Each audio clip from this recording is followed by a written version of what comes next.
오늘 주시는 하나님의 말씀은 사도행전 16장 16절부터 25절까지의 말씀입니다. 사도행전 16장 16절부터 25절까지의 말씀 한 절씩 교독하시도록 하겠습니다.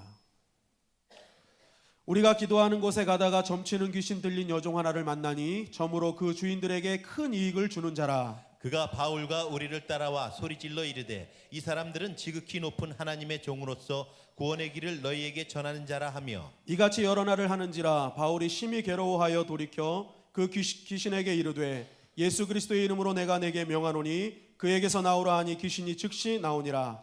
여종의 주인들은 자기 수익의 소망이 끊어진 것을 보고 바울과 실라를 붙잡아 장터로 관리들에게 끌어갔다가 상관들 앞에 데리고 가서 말하되 이 사람들이 유대인인데 우리 성을 심히 요란하게 하여 로마 사람인 우리가 받지도 못하고 행하지도 못할 풍속을 전한다 하거늘 우리가 일제히 일어나 고발하니 상관들이 옷을 찢어 벗기고 매로 치라 하여 많이 친 후에 옥에 가두고 간수에게 명하여 든든히 지키라 하니 그가 이러한 명령을 받아 그들을 깊은 옥에 가두고 그 발을 착고에 든든히 채웠더니 한밤중에 바울과 실라가 기도하고 하나님을 찬송하며 죄수들이 듣더라. 아멘.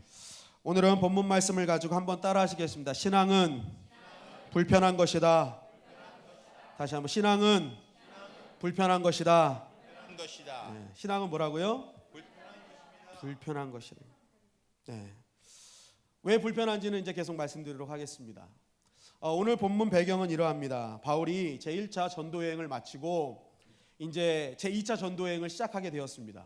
근데 2차 전도여행은 1차 전도여행 때 이 수행원이었던 마가가 문제를 일으켜서 이제 마가를 대동하는 일에 대해서 바나바와 싸우고 결국 바나바는 마가를 데리고 가고 이 바울은 당시 예루살렘 교회의 훌륭한 일꾼이었던 실라를 데리고 이제 제2차 전도여행을 시작하게 됩니다. 근데 이 바울이 2차 전도여행을 시작하면서 계획했던 것이 있었습니다. 그것은 내가 아시아 쪽에서 복음을 좀 증거해야겠다. 아시아 쪽에 복음을 증거해야겠다라는 그러한 마음을 갖고 있었습니다. 그런데 계속 이 아시아에 복음을 증거하러 가는 도중마다 하나님의 성령이 막는 거예요. 성령께서 못 가게 하시고 자꾸만 막으시고 하나님의 영이 자꾸만 막으시는 거예요. 그러다가 드로아에 도착했을 때 이 바울이 환상을 보게 됩니다. 그 환상을 보게 되는데 그 환상이 뭐냐면 당시 유럽 지역 이 마게도냐 지역에 있던 마게도냐 사람이 나타나서 바울에게 우리를 도와달라라는 요청을 하는 환상을 보게 됩니다. 이 바울이 이 마게도냐 사람이 나를 도와달라라는 환상을 보고 어떻게 해석을 했는지 오늘 읽지 않았지만 사도행전 16장 10절이 증거하고 있어요. 바울이 그 환상을 보았을 때 우리가 곧 마게도냐로 떠나기를 힘쓰니 이는 하나님이 저 사람들에게 복음을 전하라고 우리를 부르신 줄로 인정함이로라. 이 환상 속에서 나타난 이 마게도냐 사람이 우리를 도와달라라고 했던 말은 마게도냐 사람이 했던 것이 아니라 하나님께서 너희들은 지금 마게도냐로 가서 복음을 증거하라는 하나님의 뜻으로 받아들였던 것입니다. 그래서 이 바울은 아시아로 가려고 했던 발걸음을 돌려서 유럽으로 이제 복음을 증거하기 시작했던 거예요. 사실은 이 마게도냐로 향하는 발걸음이 결국 이제 로마 복음화까지 이뤄가는 그런 여정이 됩니다. 근데 이렇게 이제 마게도냐 지방으로 가게 되는데 이 마게도냐의 지방에 가자마자 엄청난 일들이 벌어집니다. 뭐냐면 가자마자 이 자주장사 루디아를 거기서 만나는 거예요. 그래서 빌립보 지역에서 루디아를 만나서 루디아 안에 있는 믿음을 보고 바울이 그를 영접하게 되고 영접시키고 결국 루디아를 통해서 빌립보의 유럽 최초의 교회를 세우는 역사를 만들게 됩니다. 그리고 나서 바울은 이렇게 교회를 하나 세웠음에도 불구하고 거기서 멈추지 않고 더 이 땅에 하나님에 대한 계획이 있는 것을 기억하고 기도하는 장소로 기도하는 곳을 찾으러 이제 나가기 시작했던 것입니다. 바로 기도 자리를 찾다가 일어난 일이 바로 오늘 본문의 말씀인 것입니다. 이 바울 일행이 기도의 자리를 찾다가 오늘 때마침 누구를 만나느냐? 오늘 본문에 나오는 것처럼 귀신 들린 한 여인을 만나게 됩니다. 이 당시 귀신 들린 여인들, 귀신 들린 사람들은 다 어떻게 했느냐? 격리 수용하게 되어 있었습니다. 그러니까 귀신 들린 사람은 다 격리해야 돼요. 그런데 어찌된 일인지 이 여자는 귀신 들렸음에도 불구하고 마음대로 돌아다니는 거예요. 마음대로 돌아다닌 거예요. 그래서 왜 마음대로 돌아다닌가 했더니 오늘 본문이 이 여인은 점치는 귀신 들린 여자예요. 점을 잘 치는 귀신 들린 여자인 거예요. 그러니까 그것을 어떻게 알려면 16절 말씀에 보니까 우리가 기도하는 곳에 가다가 점치는 귀신 들린 여종 하나를 만나니 점으로 그 주인들에게 큰 이익을 주는 자라. 점만 치는 게 아니라 이 점으로 자신들에게 속한 주인에게 엄청난 물질적인 혜택을 주는 사람이 바로 이 귀신 들린 여인이었던 것입니다. 그러니까 이 귀신 들린 여인의 말씀을 통해서 우리가 유추할 수 있는 것은 이 귀신 들린 여인으로 인해서 많은 수익을 올렸잖아요. 그러면 지금 바울이 간 이 도시 빌립보는 지금 많은 사람들이 점을 보았다는 것이고, 많은 사람들이 점을 보았다는 것은 그 지역은 벌써 귀신의 영이 사로잡힌 지역이었다는 것을 우리는 알게 됩니다. 그런데 그 지역에 누가 간 거예요? 바울이 간 거예요. 바울 일행이 나타나자마자 어떤 반응이 일어났는지를 17절 말씀이 증거합니다. 그가 바울과 우리를 따라와 소리질러 이르되 이 사람은 지극히 높은 하나님의 종으로서 구원의 길을 너희에게 전하는 자라 하며, 이 바울 일행이 나타나자마자 이 귀신 들린 여인이 바울 일행을 따라다니기 시작한 거예요. 그리고 나서 어떡합니까? 하나님을 찬양하기 시작한 거예요. 여러분, 이 찬양이 진짜였을까요? 가짜였을까요? 진짜일까요? 가짜일까요? 가짜겠죠. 사실은 이 귀신이 왜 바울 안에 있는 하나님을 보고 하나님을 찬양했냐면 이제 자신은 완전히 끝났기 때문에 그래요. 바울 안에 있는 하나님을 보자마자 이 귀신의 영은 그냥 다 그 뒤로 끝나버린 거예요. 점도 쳐지지 않고, 점도 쳐지지 않으면 귀신의 운명은 더 이상 아무것도 아니고 귀신의 운명은 끝인 거예요. 그러니까 어떻게 해야든지 이 여인에게서 떨어지지 않으려고 이 귀신이 이 여인을 조종해서 계속 하나님을 찬양하게 만들었던 것입니다. 그러니까 어떤 수단과 방법을 통해서 어떻게든지 이 귀신에게 이 여인에게 쫓겨나지 않기 위한 귀신의 발악이었던 것입니다. 이것을 본 바울은 사실 굉장히 불쾌했습니다. 불편했어요. 왜 바울이 불편했는지를 신학자들이 세 가지로 얘기했는데, 첫째는 지금 이 귀신이 말하는 하나님, 이게 헬라어로 테오스라고 나와 있는데, 이 테오스는 뭐냐? 로마 사람들이 당시 하나님으로 여겼던 제우스를 상징합니다. 그러니까 이 신학자 한 명이 얘기하는 것은 이 귀신이 말하는 하나님은 제우스였기 때문에 바울 자체는 심히 불편했을 것이다라고 얘기합니다. 그리고 둘째는 아무리 하나님을 찬양한들 그 찬양하는 주체가 누구예요? 귀신인 거예요. 정상적인 정신을 가진 사람이 아니라 귀신이 하나님을 찬양했기 때문에 바울은 이 자체가 불편했던 것입니다. 그리고 셋째는 가장 근거 있는 주장인데, 바울은 이 귀신 들린 여자를 보자마자 자신이 어떤 일을 해야 되는지를 깨달았습니다. 그리고 나서 그 일을 하고 난 뒤에 자신에게 어떤 일이 닥칠 것인지도 깨달았고 있었기 때문에 바울은 굉장히 불편했다는 것입니다. 여러분, 바울이 예수님을 만나고 난 뒤에 그의 삶과 사명의 원칙이 무엇이었습니까? 오직 영혼 구원이었습니다. 바울은 예수님을 만나고 난 뒤에 오직 어떤 사람이든지 영혼 구원에만 집중했습니다. 그것은 오늘 귀신 들린 여인도 마찬가지예요. 비록 귀신이 들렸긴 하나 그 여인도 하나님께 구원받고 예수님의 이름으로 치료받아야 될 하나님의 자녀였던 것입니다. 그래서 이 바울은 그 여인을 고쳐주고자 했는데 문제는 다른 곳에 있었어요. 그것이 무엇이냐? 이 여인이 어떡합니까? 지금 많은 주인들에게 어떻게 했다는 거예요? 많은 유익을 줬다고 그랬잖아요. 많은 이익을 줬다고 했잖아요. 여기에 문제가 있었던 거예요. 만약 이 여인이 많은 수익을 주는데 이 여인을 고쳐줬을 경우, 이 여인은 좋아요. 그런데 이 여인이 많은 수익을 가져다 줬던 주인들은 어떨까요? 한순간에 자신에게 들어왔던 수입이 끊어지는 거예요. 그러니까 이 바울에게 이 수입이 끊어진 이 주인들이 바울에게 어떤 일을 행할지는 바울이 알고 있었던 거예요. 왜냐하면 1차 전도여행 때 루스드라 지역을 바울이 전도하고 있을 때 이와 같은 일을 겪은 적이 있습니다.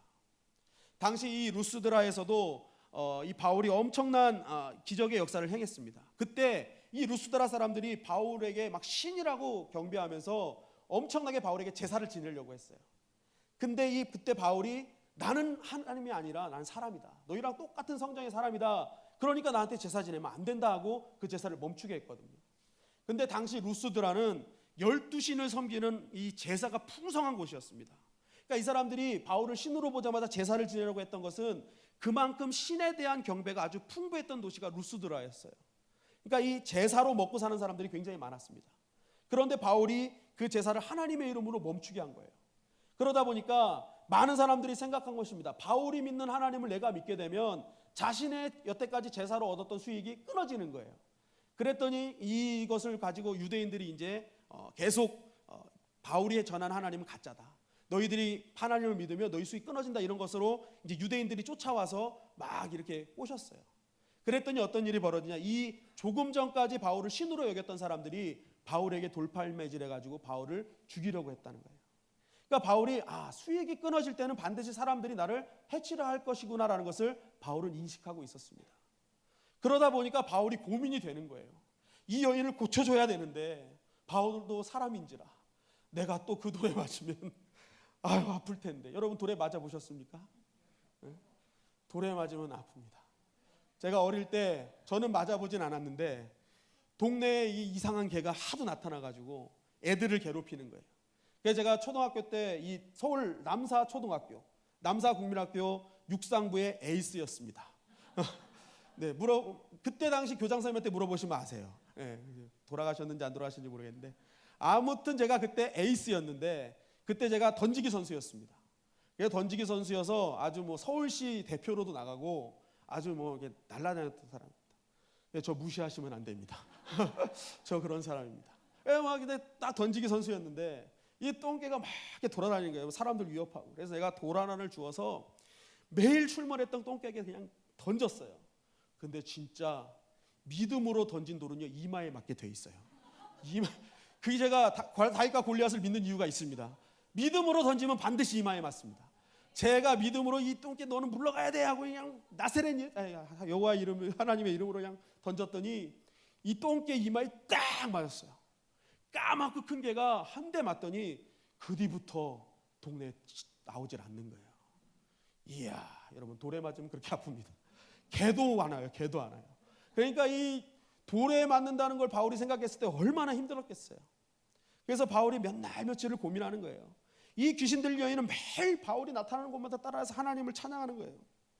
그 고민의 흔적이 어디서 나타나면 오늘 18절을 보면 나타납니다. 18절 상반절에 보니까 이같이 여러 날을 하는지라. 뭐예요? 바울을 여러 날을 따라다니면서 계속 하나님을 찬양하는 거예요. 귀신이. 여러분 바꾸어 보면은요, 바울이요 이것을 여러 날 동안 참았다는 거예요. 여러 날 동안 참았다. 사실 바울은 눈앞에 있는 악한 영들을 보면 그 자리에서 쫓아냈거든요. 그리고 해결하고 회복시켜주는 게 바울의 사역이었거든요. 그런데 여러 날 동안 이걸 듣고만 있었다는 것은 그만큼 몇 날 며칠을 바울은 이 일로 고민하고 기도했다는 증거라는 거예요. 근데 몇 날 며칠을 아무리 생각하고 기도해도 바울 마음속에 뭐예요? 이 여인은 진짜 고침받을 여인이다. 진짜 고침받아야 될 하나님의 자녀라는 것이 깨달아진 것입니다. 그래서 바울은 며칠이 지나고 나서 결심을 하는 거예요. 그래, 내 삶에 돌을 맞는 불편함이 있더라도 내가 이 여인을 고쳐줘야겠다. 그 마음을 갖고 이 바울이 어떻게 합니까? 예수의 이름으로 명하여서 그 귀신 들린 여인의 귀신을 쫓아내 주었다는 것입니다. 이 일이 일어나는 어떤 일이 벌어졌습니까? 그 일이 어떤 일이 벌어졌는지에 대해서 오늘 본문 19절이 증거합니다. 한번 다 같이 읽어볼까요? 19절 없어요? 여종의 주인들은 자기 수익의 소망이 끊어진 것을 보고 바울과 실라를 붙잡아 장터로 관리들에게 끌어갔다가 22절 23절 무리가 일제히 일어나 고발하니 상관들이 옷을 찢어 벗기고 매로 치라 하여 많이 친 후에 옥에가 두고 간수에게 명하여 든든히 지키라 하니. 무슨 일이 벌어졌습니까? 바울이 예상한 대로 일이 벌어졌어요. 그 수익이 끊어지면 분명히 그 주인들이 나를 해칠 것이다. 나를 불편하게 만들 것이다 라는 것을 인식한 대로 자기 수익의 소망이 끊어진 것을 보자마자 바울과 실라를 붙잡아다가 관리들에게 넘겨준 거예요. 근데 이 정경유착이라는 말이 있잖아요. 이 관리들이 보자마자 어떻게 합니까? 관리들의 말만 듣고 어떻게 합니까? 바울과 실라를 매우 치라고, 옷을 찢어서 매우 치라. 그리고 어떻게 해요? 간수를 붙여서 감옥에 가둬놔라 라고 명령을 하는 것을 보게 됩니다. 바울의 예상대로 바울의 삶이 너무나 불편해지기 시작한 것입니다. 제가 오늘 이 말씀을 묵상하면서 한 가지 깨달은 것이 있었습니다. 그것은 오늘 제목처럼 참 믿음은 불편함을 감수해야 되는 거구나라는 것을 알게 되었습니다.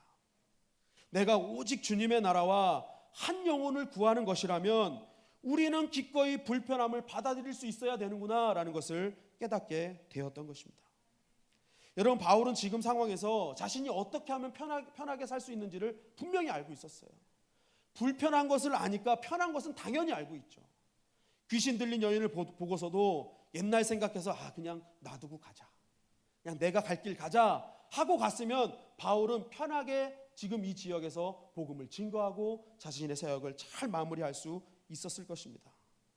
그런데 바울은요, 아무리 생각해도 자기가 자기를 구원하신 예수님만을 생각하면 도저히 가만히 있을 수가 없는 것입니다. 저 영혼이 회복될 수만 있다면, 내가 조금 불편하더라도 내가 하나님의 말씀을 증거해야지, 그를 회복시켜야지, 그러한 불편을 감수하는 믿음이 있었던 것입니다. 저는 오늘 이러한 바울의 믿음이 우리의 믿음이 되기를 주님의 이름으로 간절히 축원합니다. 여러분, 마태복음 5장 39절 44절 말씀을 한번 다 같이 보시겠습니다. 다 같이 읽겠습니다. 시작. 나는 너희에게 이르노니 악한 자를 대적하지 말라. 누구든지 내 오른편 뺨을 치거든 왼편도 돌려대며 또 너를 고발하여 속옷을 가지고자 하는 자에게 겉옷까지도 가지게 하며 또 누구든지 너로 억지로 오리를 가게 하거든 그 사람과 심리를 동행하고 또 내게 구하는 자에게 주며 내게 꾸고자 하는 자에게 거절하지 말라. 또 내 이웃을 사랑하고 내 원수를 미워해야 하였다는 것을 너희가 들었으나 나는 너희에게 이르노니 너희 원수를 사랑하며 너희를 박해하는 자를 위하여 기도하라. 여러분, 이 말씀 우리가 잘 아시죠? 이 말씀이 예수님이 팔복에 이어서 계속적으로 하신 말씀의 내용입니다. 그런데 이 말씀의 핵심이 뭐예요? 너희들 진짜 믿음이 있다면 불편하게 살라는 거예요. 그죠?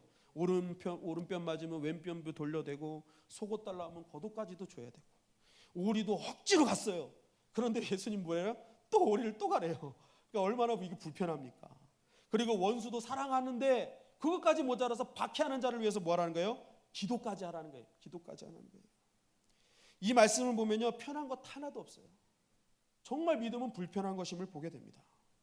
그럼에도 불구하고 주님은 이것을 하라는 거예요. 왜 그런가? 이 말씀 이후에 나오는 45절을 통해서 그 해답을 얻을 수 있습니다. 45절 다 같이 읽겠습니다. 시작. 이같이 한즉 하늘에 계신 너희 아버지의 아들이 되리니. 이 모든 것을 불편하게 하니까 뭐가 된다는 거예요? 너희가 하나님의 아들이 될 거라는 거예요. 편하게 살면 하나님의 아들이 안 되는 거예요. 근데 불편하면 뭐예요? 너희는 하나님의 아들이 될 것이다라는 거예요. 여러분, 예수님이 왜 하나님의 참 아들이십니까? 예수님은 불편함을 감수했기 때문에 그래요. 예수님은 하나님이십니다. 하나님이 성육신에서 인간으로 내려오셨다는 것 자체가 뭐예요? 불편하신 거예요. 모든 것을 할 수 있는 하나님이 인간이 되셨어요. 그런데 인간이 되는 것도 부족해서 마태복음 20장 26절 28절을 통해 이렇게 말씀하십니다. 나옵니까? 네, 우리 다 같이 읽겠습니다. 너희 중에는 그렇지 않아야 하나니 너희 중에 누구든지 크고자 하는 자는 너희를 섬기는 자가 되고 너희 중에 누구든지 으뜸이 되고자 하는 자는 너희의 종이 되어야 하리라. 인자가 온 것은 섬김을 받으려 함이 아니라 도리어 섬기려 하고 자기 목숨을 많은 사람의 대속물로 주려 함이니라. 아멘. 하나님이 이 땅에 육신이 돼서 내려오신 것도 부족해서 어떻게 하는 거예요? 더 낮아지시겠다는 거예요. 더 낮아져서 내가 너희를 섬겨주고 더 나가서 어떻게 하는 거예요? 목숨까지 주겠다는 거예요. 예수님이 참 하나님의 아들이신 줄 믿습니다. 왜냐하면 그분은 불편한 삶을 사셨어요.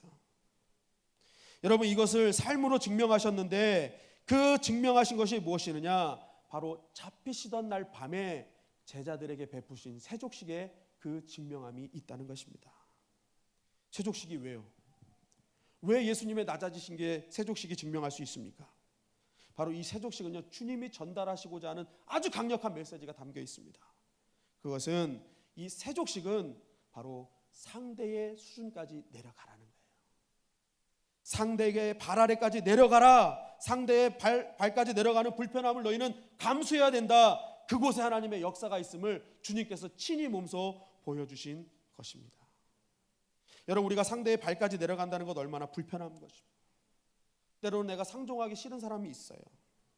나의 지적인 수준과 인격적인 수준, 정치적인 수준, 뭐 경제적인 수준, 사회적인 수준보다 한참 떨어지는 사람이 있는데 그 사람 발 아래까지 내려간다는 것 정말 불편한 일입니다. 그럼에도 주님은 뭐예요? 내려가라는 거예요. 내려가라, 내려가라. 너희가 내려가야 거기에 참 회복과 능력이 있다고 말씀하시는 거예요. 여러분, 왜 내려가야 회복이 있습니까? 왜 내려가야 그곳에 능력이 있습니까? 바로 그곳에 주님이 친히 내려가서 제자들의 발을 닦으시며 거하시는 장소가 그 내려간 장소이기 때문에 그렇습니다. 그 내려간 장소에서 주님이 기다려주시고 내려간 우리를 맞아주시고 주님께서 내려온 나를 올려주시기 때문에 그곳에 회복과 능력이 있는 줄 믿습니다. 여러분, 우리가 캠프를 하면서 더욱 정확히 알 수 있지 않습니까? 얼음 냉수처럼 냉랭했던 사람이 그 많은 프로그램이 있는데 우리가 그 분의 발 아래까지 내려가서 그 발을 씻겨줄 때 얼마나 뜨거운 눈물을 흘립니까? 저도 굉장히 많이 눈물을 흘렸던 기억이 있습니다. 그런데 나중에 보면요, 그분이 간증할 때요, 그분이 뭐라고 합니까? 이름도 몰라요. 발 마사지라고 하더라고요. 발 마사지. 자기가 제일 은혜 받았던 게 발 마사지예요. 그런데 도대체 발 마사지가 뭔가 했더니 그거의 발 마사지더라고요. 발 마사지. 여러분, 명칭도 몰라요. 이름도 제대로 몰라요. 그런데 거기에 회복의 눈물이 있다니까요. 왜 그렇습니까? 우리가 예수님 때문에 내려간 그 낮아짐이 있었기 때문에 그렇습니다. 우리 낮아진 믿음을 보시고 주님이 역사하셨기 때문에 그 안에 회복의 역사가 일어나게 된 줄 믿습니다. 여러분, 교회가 언제 참된 회복이 있습니까? 바로 교회의 성도들이 불편함을 감수할 때 회복이 일어나게 되는 줄 믿습니다. 내가 상대방의 발 아래로 내려가는 세족의 믿음이 있을 때 비로소 교회는 회복되고 부흥의 역사가 일어나는 것입니다. 여러분, 그렇게 볼 때 우리 교회는 앞으로 큰 부흥의 역사가 일어나게 될 줄 믿습니다. 아멘을 하셨는데 왜 아멘 하셨습니까? 응? 왜요? 왜 주님의 영광교회가 부흥할 수 있습니까? 네? 이게 정답을 아시는 분이 있으셔야 되는데 주님의 영광교회는요, 불편하기 때문에 그렇습니다. 불편하기 때문에 그래요.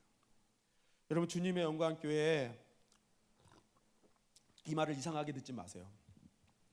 지옥 같은 곳이 있습니다. 가보셨나요? 같은 곳이 있어요. 어디? 주방이에요, 주방. 주방은요, 불덩이가 소금치듯 뿌려지는 곳입니다. 여름에 가면요, 얼마나 더운지 제 몸이 열덩어리잖아요. 거기까지 들어가면요, 들어오지 말라 그래요. 뜨거운 사람이 들어가니까 들어오질 말래요. 그리고요, 그 뜨거운 데서요, 막 일하시는 분들이 있어요. 우리 성도님들 어떻게든지 맛있는 밥 해드리려고 예수님은 땀방울이 핏방울이 됐지만 그 주방에서는 땀방울이 육수가 되도록 그렇게 열심히 일하시는 분들이 있더라는 거예요. 여러분, 밥만 만드는 것 그것뿐입니까? 밥 한 번 먹기 위해서 우리가 어떻게 해야 됩니까? 다른 교회는 다 끝나면 식당으로 내려가서 이렇게 딱 앉아서 기다리면서 밥이 나오는데 그냥 남자 성도님들 다 그냥 장로님까지 해가지고 의자 치우고 책상 세팅하고 막 이래야 겨우 한 끼 먹어요. 겨우 한 끼 먹어요. 불편해도 너무 불편합니다. 여러분, 주차도 마찬가지 아닙니까? 아직 변변한 주차장이 없어서 어떡합니까?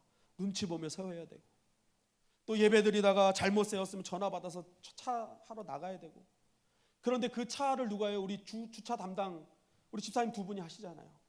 여름에 보면요, 너무너무 힘드세요. 진짜 땡볕에서 서가지고 그냥 어떻게든지 한 대라도 더 세우려고. 그분들 밥도요, 여러분들 예배 드릴 때 저기 구석에서 그냥 얼른 먹고 나가시더라고요. 그러니까 이러한 불편함들이 있기 때문에 사실 우리가 주차할 수 있는 거거든요. 그것뿐입니까? 여러분, 우리 청년부 예배. 청년부들 여기서 밥을 먹잖아요. 이제 예배도 드렸어요. 밥도 먹었어요. 등 따시고 배 따시잖아요. 그럼 뭐 하십니까? 여기가 좋사오니. 응? 여기서 예배 드리고 싶어요. 그런데 어떡합니까? 또 나가서 저기까지 가야 돼요. 근데 이 거리가요, 되게 애매한 거리예요. 차 타기도 뭐하고 걸어가기도 뭐하고 특히 여름에 또 추울 때, 더울 때 추울 때는요, 이게 되게 애매한 거리거든요. 그러니까 이게 되게 불편해요. 사실 제가 그걸 느끼는 이유가 뭐냐면 2부 예배 때 제가 이제 아동부 설교하러 내려갑니다. 내려갔다가 이제 그 아동부 설교 다 끝나면은 저 청년부실로 이제 중고등부 설교하러 막 가요. 막 가는데 막 가도 막 이게 도착하지도 않아요. 막 빨리 가서 설교하고, 또 문제가 뭐냐면 거기가 조사원이하고 앉아 있으면 다행인데 이제 본당에 와서 청장년부 누가 왔는지 확인하러 또 와야 돼요. 그러면 막 설교 끝나자마자 또 막 옵니다. 막 와요. 여러분, 빨리 교회를 지어야 될 줄 믿습니다. 저도요, 층마다 딱딱 돼 있는 데 가서 이렇게 엘리베이터 타고 올라갔다가 내려와가지고 딱 확인하고 또 가고 이렇게 했으면 좋겠어요. 근데요, 여름에 그냥 이 무거운 몸을 못 끄고 막 땀 펄펄 흘리면서 왔다 갔다 하는데요, 너무너무 힘들어요. 그래서 제가요, 맨날 그거를 위해 기도합니다. 하나님, 성전 주시옵소서. 성전 주시옵소서. 저는 간절한 기도의 제목입니다. 성전 주시옵소서. 너무 불편해요. 너무 불편해요. 여러분, 사실 이러한 불편한 일을 하시는 분들 가만히 보십시오. 여러분, 그분들도요, 사실 편하게 예배 드릴 수 있는 특권이 있는 분들입니다. 그 불편한 일을 위해서 그런 일 안 하면요, 조금 주일날 늦게 일어나도 되잖아요. 그죠? 일부 예배 꼭 참석 안 해도 되잖아요. 성가대 막 7시 반부터 나와가지고 여기서 찬양 연습한다니까요. 아름다운 예배를 만들기 위해서 그 불편함을 감수하는 거예요. 그런데 만약에 그걸 안 하면요, 천천히 일부 때는 좀 치장하고 머리 훅가시도 좀 주고 그래가지고 2부 때 우아하게 앉아가지고 은혜 받고, 그리고 잘 세팅된 밥상에 이제 밥 먹고, 그죠? 우아하게 커피잔 하나 들 수 있는 게 우리 모두가 할 수 있는 일이라는 거예요. 여러분, 그렇게 한다고 누가 뭐라 하지 않습니다. 그럼에도 불구하고요, 그 불편함을 끝까지 사명인 줄 알고 감당하는 분들이 계시더라는 거예요. 왜 그럴까? 그 이유는요, 첫째는 교회의 주인 되시는 주님을 사랑하기 때문인 줄 믿습니다. 그리고 둘째는 그것을 통해야만 교회가 평안하고 하나가 되기 때문인 것입니다. 여러분, 만약 이런 불편함을 감수하는 사람이 없다고 한번 생각해 보십시오. 교회는요, 아수라장이 됐을 거예요. 아수라장. 그리고 그렇게 좋은 반찬에다가 맛있는 밥 생각지도 마십시오. 매일매일 말라비틀어진 김밥만 먹고 가셔야 될 것입니다. 여러분, 그러한 교회는요, 회복도 없고요, 사랑도 있을 수가 없는 것입니다. 여러분, 근데 감사한 것은요, 우리 교회 성도님들은요, 이렇게 불편한 교회인데 이 교회가 좋대요. 이 교회에서 신앙생활하는 게 너무 행복하다는 것입니다. 여러분, 이거 세상 사람들이 보면 뭐라 하는지 아세요? 미쳤다 그러는 거예요. 미쳤다 그러는 거예요. 저렇게 불편한데 왜 저 사람들 눈에는, 입속에는 미소가 끊이지 않을까? 왜 행복하다 그럴까?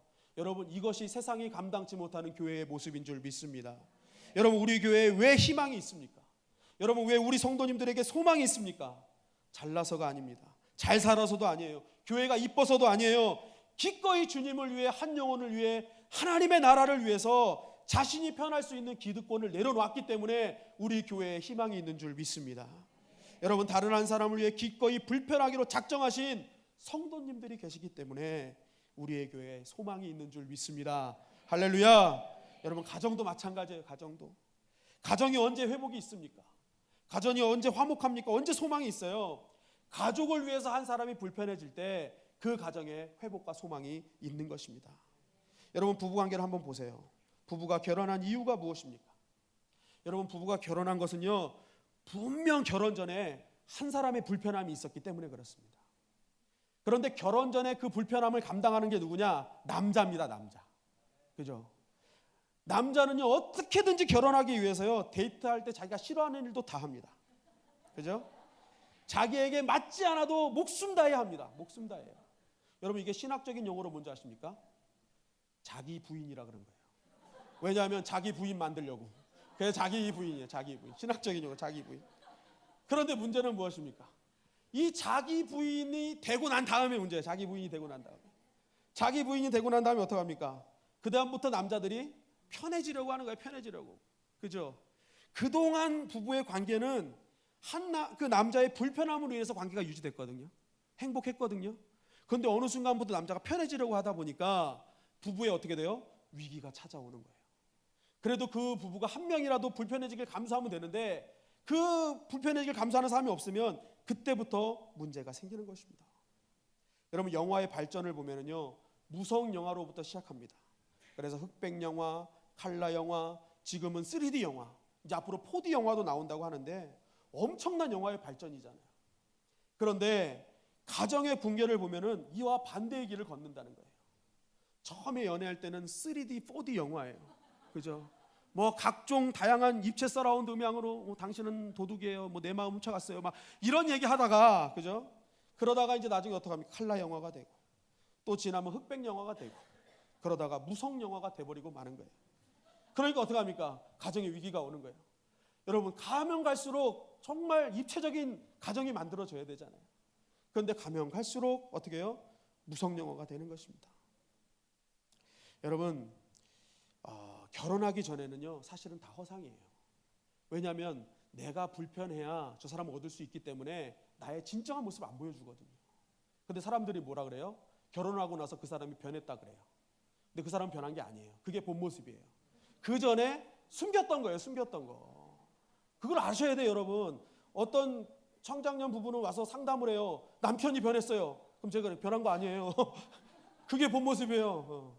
그동안 숨기고 살은 거예요. 숨기고 사는 거예요. 그게 진짜 모습이라니까요. 여러분, 만약 숨기지 않고 내가 불편하지 않으면요, 이 자리에 결혼하신 분들 아무도 없을 거예요. 저도 마찬가지입니다. 여러분, 제가 집사람이요, 결혼 전에는요, 어디서 싫은 소리를 잘 안 하는 거예요. 막 물건값도 제대로 못 갚고 막 부끄러워서 말도 못하고 허허 이러고 있어요. 그걸 보냐, 이 사람이다. 내가 이 사람한테 목숨 걸어야겠다 싶은 거예요. 잠깐 귀 좀 막아주십시오. 그런데요, 그게 허상이었습니다. 제가 27에 결혼했는데 1년이 지난 얼굴이 이 얼굴입니다. 1년이 지난 얼굴. 알아서 들으시기 바랍니다. 여러분, 물론 근데 저도 마찬가지예요. 만약 저도요, 제 본 모습 그대로 보여줬다면 이제 귀 열으셔도 돼요. 저 아리따운 여인을 만나지 못했을 것입니다. 다 불편하고 다 숨기는 거예요. 내가 불편해야 누군가가 행복해지는 것인 것을 우리 기억해야 돼요. 에베소서 5장 28절에 이와 같이 남편들도 자기 아내 사랑하기를 자신과 같이 할지니 자기 아내 사랑하는 자는 자기를 사랑하는 것이니라. 무슨 말입니까? 자기 자신과 같이 하래요. 이 말엔 뭐가 들어있습니까? 자기가 싫어하는 것 그 사람도 싫어해요. 자기가 좋아하는 것 그 사람도 좋아한다는 거예요. 그러니까 내가 싫어하는 것 그 사람한테 하면 안 돼요. 더불어 내가 좋아하는 것 그 사람한테 하면 되는 거예요. 그럼 어떻게 해요? 행복해진다는 거예요. 그러니까 의지적으로라도 내가 싫은 건 저 사람한테도 하지 말고 의지적으로라도 저 사람이 좋은 건 내가 해줘야 되는 거예요. 창세기 2장 18절 여호와 하나님이 이르시되 사람이 혼자 사는 것이 좋지 아니하니 내가 그를 위하여 돕는 배필을 지으리라 하시니라. 여러분, 그 부부관계가 좋아지고 회복되는 길이 바로 이 말씀에 있는 거예요. 한 사람이라도 그 배우자의 발 아래까지 엎드려서 그를 위해서 돕고 희생하고 헌신과 사랑으로 나아갈 때에 하나님의 축복과 생명의 통로가 될 때에 그 가정의 행복이 이루어질 수 있음을 우리에게 증거하고 있는 것입니다. 여러분, 이것은 가정뿐만이 아니라 내가 속한 모든 사회, 또 우리가 지금 숨쉬고 예배드리는 이 교회에도 마찬가지인 줄 믿습니다. 그렇기 때문에 교회의 참된 회복과 부흥의 역사를 경험하시길 원한다면 한번 따라하시겠습니다. 주님을 위해 불편해지자. 주님을 위해서 불편해질 줄 알아야 되는 거예요. 철저하게 낮아지고 상대의 발 아래까지 내려가는 그곳에 나아갈 때 우리 교회의 생명의 풍성함의 역사가 일어나게 될 줄 믿습니다. 여러분, 그렇다면 우리가 어떻게 이러한 불편함을 감당할 수 있겠습니까? 여러분, 불편함을 감당하는 것 아멘 하셨지만 사실 쉽지 않습니다. 그죠? 내가 나 살기도 바쁜데 내가 누군가를 위해서 산다는 것, 누군가를 위해 헌신한다는 것, 그거 쉽지 않은 것입니다. 그럼에도 불구하고 주님은 하라고 말씀하시는 거예요. 그렇다면 우리가 어떻게 할 수 있는가? 한번 따라 하시겠습니다. 탁월한 믿음이 아니라 초월적 믿음을 갖자. 탁월한 믿음이 아닌 초월적 믿음을 가지면 우리가 할 수 있다는 거예요. 여러분, 우리가 낮아짐을 불편하게 생각하는 이유가 무엇입니까? 신앙의 모든 종착점을 탁월함에서 찾기 때문에 그렇습니다. 그게 무슨 말입니까? 내가 잘되고 내가 형통하고 남보다 나아지는 것이 신앙의 종착점이기 때문에 낮아지는 것이 불편해지는 거예요. 내가 남보다 잘 돼야 되니까, 내가 옆 사람보다 더 나아야 되니까 그것이 불편한 것입니다. 그러나 그것은 내가 생각하는 형통이에요. 하나님이 말씀하신 형통과 능력은 완전히 다르다는 거예요. 빌립보서 4장 13절 빌립보서 4장 13절 다 같이 읽겠습니다. 시작. 내게 능력 주시는 자 안에서 내가 모든 것을 할 수 있느니라. 우리가 이 말씀을 가장 잘 오해하는 게 뭐예요? 이 말씀은 다 탁월함을 생각해요. 너가 능력 받으면 최고가 될 수 있다. 최고의 능력자가 될 수 있다. 실패가 없다. 근데 여러분, 이 말씀이 그런 말씀이에요? 여러분, 이 말씀은 탁월한 것을 얘기하는 것이 아닙니다. 초월적 믿음을 가진 자가 할 수 있는 믿음의 모습을 나타낸다는 거예요. 이 빌립보서 4장 13절 읽기 전에 11절 12절은 이렇게 얘기하고 있습니다. 다 같이 읽겠습니다. 시작. 내가 궁핍함으로 말하는 것이 아니라 어떠한 형편에든지 나는 자족하기를 배웠노니 나는 비천에 처할 줄도 알고 풍부에 처할 줄도 알아. 모든 일 곧 배부름과 배고픔과 풍부와 궁핍에도 처할 줄 아는 일체의 비결을 배웠노라.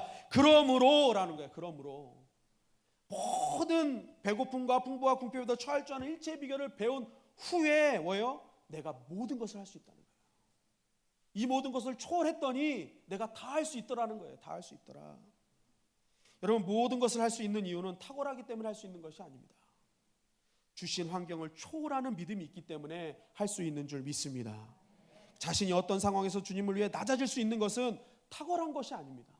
내가 주님 앞에 초월할 때, 모든 상황 속에서 내가 믿음대로 살기를 각오할 때 우리는 주님 앞에 낮아지게 될 줄 믿습니다. 여러분, 이 영성은요, 초대교회의 영성이었다는 거예요. 우리가 초대교회로 돌아가자 하면 막 사람들이 아멘 합니다. 그런데 여러분, 초대교회가 우리가 생각하는 것처럼 늘 다이나믹하고 늘 좋은 일만 있었던 교회인 거라고 생각하시는데 그렇지 않다는 거예요. 오히려 초대교회는요, 좋은 일보다 나쁜 일이 더 많았다는 것입니다. 여러분, 초대교회가 정말 편안하게 사역한 시기는 손가락에 꼽습니다. 조금 잘 될 것 같으면 사울이 나타나가지고 막 다 흔들어 놓고, 이 사울이 그렇게 변화됐는데, 사울이 변화되니까 어떡합니까? 새 상황이 난리치는 거예요. 사울 붙잡으려고. 이게 계속 반복적이에요, 초대교회는. 그럼에도 불구하고 모든 교회들이, 지금 이 시대의 교회들도 초대교회로 돌아가고 싶어 한다는 거예요. 어떻게 초대교회의 모든 교회 롤모델이 될 수 있었습니까? 문제가 없어서가 아니라 바로 초대교회는 초월적 믿음을 가진 교회였기 때문인 줄 믿습니다. 여러분, 사도행전 4장을 보면요, 베드로와 요한이 안진뱅이를 이제 일으키고 사내들인 공회에 잡혀간 말씀이 나옵니다. 이 사내들인 공회에 잡혀갔을 때 이 사내들인 공회의 사람들이 이 도저히 어떻게 할 수가 없는 거예요. 그러니까 다시는 너 예수님 전하지 마 하고 협박하고 내려 보냅니다.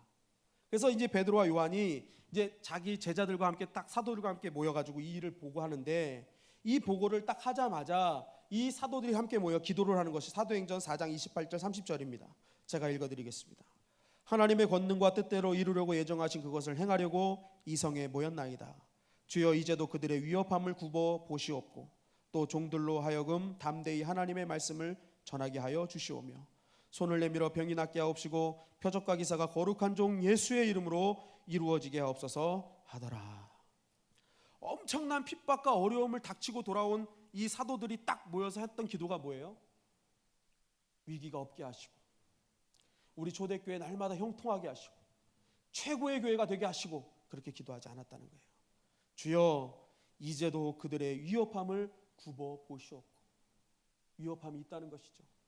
그러나 그 위협함 속에서도 뭐라는 거예요? 종들로 하여금 담대히 하나님의 말씀을 전하게 하여 주시옵소서. 그 위협함 가운데서도 우리는 꿋꿋하게 신앙을 지켜서 복음 증거하게 하시고 예수의 이름을 증거하게 하여 주시옵소서라는 기도를 했던 것입니다. 초대교회는 어떤 교회였습니까? 위협이 있지만 위협 속에 살아가는 어떤 상황 속에서도 주님의 증인으로 살아가게 해달라는 초월적인 믿음을 가진 교회였다는 것입니다. 그래서 초대교회는 그러한 초월적인 믿음을 통해서 결국 모든 교회가 사모하는 놀라운 구원의 방주가 되었던 것입니다. 여러분, 이러한 믿음과 이러한 사역이 우리 교회도 일어나게 되어야 될 줄 믿습니다. 여러분, 한국교회사 초기에 나오는 일화를 한 가지 소개시켜 드리려고 합니다. 서울 경동제일교회에 영수라는 직책이 있었습니다. 직책. 이 영수는 이름이 아니라 직책이었는데, 이게 무슨 직책이냐면 이 교회에서 관리하며 섬기는 일이에요. 영수. 그러니까 지금으로 말하면 사찰 집사님, 사찰 권사님 하시는 일이 이 영수라는 직책이었습니다. 그런데 그 교회에 이 직책을 담당하던 엄영수라는 사람이 있었어요. 그러니까 엄시성을 가진 영수의 일을 하는 분이에요. 이름이 엄영수가 아니라 영수가 아니라 엄시성을 가진 사람이 영수의 일을 하는 사람. 그래서 엄영수인데 이 사람의 직업이 뭐냐면 왕손을 모시는 마부였습니다. 마부. 근데 이제 왕손을 마부하고 이제 교회 와서 섬기는데 이제 왕손을 모시고 지방으로 이제 여행을 가게 된 거예요. 그런데 이 엄영수라는 분이 내가 오늘 이 왕손한테 복음을 증거해야겠다. 오늘만큼 복음을 증거했다는 감동이 온 것입니다. 그래서 이 엄영수가 이제 이 왕손한테 가다가 얘기합니다. 날이 예수 믿으시죠? 하고 전도를 했던 것입니다. 그랬더니 이제 왕손이 물어요. 너가 예수를 믿냐? 물어본 거예요. 그랬더니 이 엄영수가 얘기합니다. 네, 제가 예수님을 믿고요. 믿는 지 3년이나 됐습니다. 저 예수님 믿고 얼마나 기쁜지 모릅니다. 왕손께서도 예수님 믿고 기쁨을 회복하세요 라고 했어요. 그랬더니 이 왕손이 마부에게 이렇게 빈정거리며 얘기합니다. 야, 예수 믿으면 너 같은 상놈이 양반이 되냐? 예수 믿으면 네가 뭐 잘 돼서 출세할 것 같으냐 하고 빈정된 거예요. 이 말을 들으면 좀 기분 나쁘잖아요. 그런데 이 말을 들은 엄영수가 이렇게 대답을 합니다. 나으리, 예수 믿는 도리는 그런 것이 아닙니다. 제가 양반 되기 위해 예수 믿는 것이 아니라 마부 노릇을 더 잘하기 위해 예수를 믿는 것입니다. 내가 양반이 되기 위해서 이걸 하는 것이 아니라 나에게 맡겨진 자리를 더 잘 감당하기 위해서 나는 이 일을 하고 있습니다라고 왕손에게 대답을 한 것입니다. 여러분, 마부는 비록 배운 것도 없습니다. 천한 사람이었습니다. 그러나 한 가지 확실한 것은 참된 믿음이 있었다는 것입니다. 주님을 위해서라면 내가 양반이 되지 않더라도, 내가 많은 것을 누리지 않더라도, 내가 불편함을 감수해서라도 주님이 전거될 수 있으면 나는 이 자리에 있겠다는 것이 바로 이 마부의 믿음이었다는 것입니다. 여러분, 이 믿음이 우리의 조상들의 믿음인 줄 믿습니다. 이것이 한국교회의 믿음이었다는 거예요. 우리 한국교회의 믿음의 전승은 탁월함에 있었던 것이 아니라 초월함에 있었다는 거예요. 그 초월함의 믿음을 통해서 한국교회가 부흥하고 지금까지도 전 세계에 선교사를 파송하는 아름다운 사역을 감당할 수 있었다는 것입니다. 여러분, 우리는 이 믿음을 얼마나 전승하고 계승하고 있습니까? 우리 주님의 영광교회는 이 믿음을 전승하는 교회가 되기를 주님의 이름으로 간절히 축원합니다. 어떤 상황 속에서도 초월할 수 있는 신앙, 나의 자존심이 무너지고 나의 상황이 흔들려도 그 가운데 계시는 주님 때문에 내가 참고 발 아래까지 내려갈 수 있는 그 초월적인 믿음을 통해서 하나님 오늘도 우리에게 역사해 주실 줄 믿습니다. 갈라디아서 6장 7절 8절 말씀 보시겠습니다. 다 같이 읽겠습니다. 시작. 스스로 속이지 말라. 하나님은 업신여김을 받지 아니하시나니 사람이 무엇으로 심든지 그대로 거두리라. 자기의 육체를 위하여 심는 자는 육체로부터 썩어질 것을 거두고 성령을 위하여 심는 자는 성령으로부터 영생을 거두리라.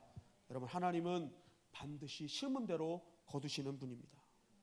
육체를 위하여 심는 자는 썩어질 것을 받게 되고 성령을 위하여 심는 자는 영생을 거둔다는 거예요. 여러분, 그 증거가 오늘 바울입니다. 바울은 자신의 모든 상황을 불편함을 감수했습니다. 한 영혼을 위해, 주님의 나라를 위해 그 불편함을 감수했던 사람이 바울이었습니다. 그 바울에게 하나님은 한순간도 당신의 능력을 거두지 않으셨습니다. 더 나아가 지금도 모든 믿는 자들에게 본이 되는 이름으로 하나님께서 남겨주시고 앞으로 남은 2000년도 정말 주님 오시는 그날까지 본이 되는 이름으로 남겨주셨다는 것입니다. 그러나 육체를 위해 심었던 자들, 자신의 불편함을 죽기보다 싫어했던 자들, 자신의 편함을 위해서라면 어떤 일도 서슴지 않았던 이 많은 주인들, 당시에는 자신의 돈을 갖고 떵떵거리며 살았지를 모르겠지만 지금은 그들의 이름을 아는 자는 아무도 없다는 거예요. 그들은 지금 공동묘지에서 하나님의 말씀대로 썩어져가는 육신으로 남게 되었다는 것입니다. 여러분, 하나님의 말씀은 한번 따라하겠습니다. 믿는 자나 믿지 않는 자나 동일하게 역사하신다. 여러분, 하나님을 믿지 않는 자들 아닙니까? 그런데 그들에게도 심은 대로 거두게 하셨다는 거예요. 하물며 믿는 우리에게 얼마나 크게 역사하시겠습니까? 그러므로 우리가 진정 주님을 믿는 자들이라면 오늘 이 밤 우리가 탁월함을 꿈꾸는 자들이 아니라 정말 초월한 믿음을 꿈꾸는 우리 모두가 되기를 간절히 바랍니다. 우리가 주님 앞에 나의 모든 것 내려놓고 하나님께 맡길 때 거기서 교회가 살아나는 것입니다. 거기에 가정이 살아나는 것입니다. 아멘. 아무도 안 하십니다. 다시 하겠습니다. 우리가 상대방의 발 아래로 내려가는 순간 우리의 가정이 살아나게 될 줄 믿습니다. 우리의 교회가 살아나게 될 줄 믿습니다. 한 영혼이 살아나게 될 줄 믿습니다. 더 나아가서 우리의 믿음이 사는 것입니다. 그리고 하나님께서는 우리의 삶을 이 생뿐만이 아니라 하나님의 나라에서도 풍성한 상급과 복으로 만들어 주신다는 것입니다. 왜 그렇습니까? 바로 그 발 아래서 우리의 주님이 기다리고 계십니다. 그 주님께서 우리를 일으켜 주시고 높여 주시기 때문에 우리는 반드시 하나님의 큰 상급을 받게 될 줄 믿습니다. 우리 마지막으로 마태복음 5장 39절 45절 우리 다 같이 한번 읽고 말씀을 마치도록 하겠습니다. 시작. 나는 너희에게 이르노니 악한 자를 대적하지 말라. 누구든지 내 오른편 뺨을 치거든 왼편도 돌려대며 또 너를 고발하여 속옷을 가지고자 하는 자에게 겉옷까지도 가지게 하며 또 누구든지 너로 억지로 오리를 가게 하거든 그 사람과 심리를 동행하고 내게 구하는 자에게 주며 내게 꾸고자 하는 자에게 거절하지 말라. 또 내 이웃을 사랑하고 내 원수를 미워하라 하였다는 것을 너희가 들었으나 나는 너희에게 이르노니 너희 원수를 사랑하며 너희를 박해하는 자를 위하여 기도하라. 이같이 한즉 하늘에 계신 너희 아버지의 아들이 되리니. 아멘.